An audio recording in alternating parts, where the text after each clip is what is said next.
Sintayong pantau langsung pemainnya di laga Persija vs Bayangkara FC di BRI Liga 1. Pelatih Timnas Indonesia U20, Sintayong menonton laga Persija Jakarta kontra Bayangkara FC di Stadion Patriot Candrabaga, Bekasi, Sabtu, tanggal 3 September tahun 2022.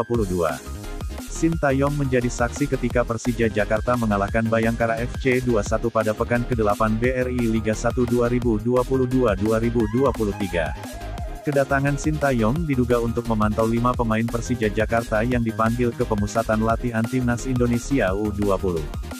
Kelimanya adalah Muhammad Ferrari, Cahya Supriyadi, Alfrianto Niko, Ginanjar Franky Misa, dan Ginanjar Wahyu. Namun, Persija Jakarta belum melepas kelimanya ke Timnas Indonesia U20 karena masih membutuhkan tenaganya di BRI Liga 1. Pelatih Persija, Thomas Doll merespon keberadaan Sintayong di Stadion Patriot. Arsitek asal Jerman itu mengaku senang, namun juga menyinggung nasib 5 pemainnya. Saya senang ketika pelatih timnas ada di sini. Jaraknya cukup dekat ke sini karena saya pikir dia menetap di Jakarta, ujar Thomas Doll. Sejak awal, Persija memang baru bersedia mengirimkan 5 pemainnya ke Timnas Indonesia U20 pada tanggal 12 September tahun 2022 atau sehari setelah menantang Barito Putra. Namun, PSSI meminta tim berjuluk Macan Kemayoran itu untuk merelakan 5 pemainnya paling lambat pada Minggu, tanggal 4 September tahun 2022. Saya pikir klub dalam beberapa hari ke depan akan memberikan pernyataan tentang ini, tutur Thomas Doll.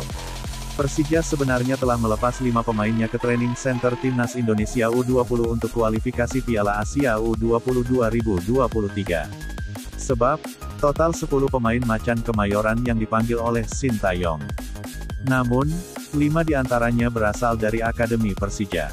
Kelimanya ialah Agi Firmansyah, Ahmad Maulana Syarif, Dia Syahid Al-Hawari, Raihan Utina, dan Teuku Raza Fahresi.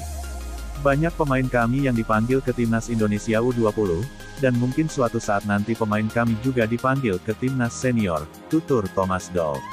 Saya berharap dia datang ke sini untuk tidak hanya memantau pemain untuk Timnas Indonesia U20, jelas Thomas Doll. Egy Maulana Fikri buka suara usai dirinya gagal main untuk FC Vion Slet Moreivis. FC Vion Slet Moreivis berhasil menang dengan skor 1-0 atas AS Trencin di Stadion FC Vion. Pertandingan itu dikatakan derby Indonesia lantaran ada pemain Indonesia yang membela masing-masing klub. Egy Maulana Fikri memperkuat Slet Moreivis, sementara Witan Sulaiman berseragam AS Trencin. Egy mengawali laga dari bangku cadangan sebagai pemain cadangan. Sedangkan Witan Sulaiman menjadi starter dalam laga ini. Di babak pertama, FC Vion Slet Moreivis berhasil mencuri gol pada menit ke-45 lewat Denis Duga. Ia melesatkan bola setelah menerima umpan Karol Modek. Skor 1-0 untuk keunggulan Slet Moreivis menutup laga babak pertama. Di babak kedua, Witan Sulaiman digantikan oleh Lukas Latenai tepatnya pada menit ke-62. Kedudukan 1-0 untuk kemenangan FC Vion Slet Moreivis bertahan hingga laga usai. Egy Maulana Fikri hingga akhir laga tak diberi kesempatan bermain sehingga harus terus duduk di bangku cadangan. Ini jadi kemenangan pertama FC Vion Slet Moreivis di liga musim ini. Pada akhir laga, Witan dan Egy Maulana Fikri terlihat bertukar jersey dan berfoto bersama. Hal ini terlihat dari postingan akun resmi Liga Slovakia, @FortunaLigas. Teman tetap teman, tulisnya. Egy Maulana Fikri sendiri buka suara saat ditanyai perasaannya usai gagal tampil di derby Indonesia. Apa yang saya bisa katakan?